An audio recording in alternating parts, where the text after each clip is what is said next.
చేస్తున్నటువంటి అటాక్ని మనం ఒక ఇంక్లూజివ్నెస్ తోటి అంటే మనందరం కలిసి దీన్ని దాడి చేయాల్సిన పరిస్థితి ఉంది.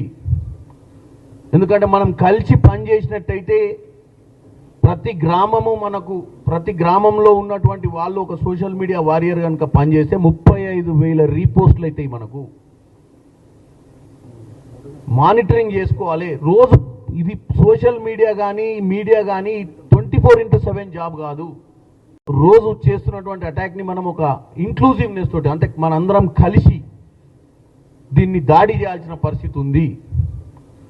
ఎందుకంటే మనం కలిసి పనిచేసినట్టయితే ప్రతి గ్రామంలో ఉన్నటువంటి వాళ్ళు ఒక సోషల్ మీడియా వారియర్ కనుక పనిచేస్తే 35,000 రీపోస్టులు అవుతాయి. మనకు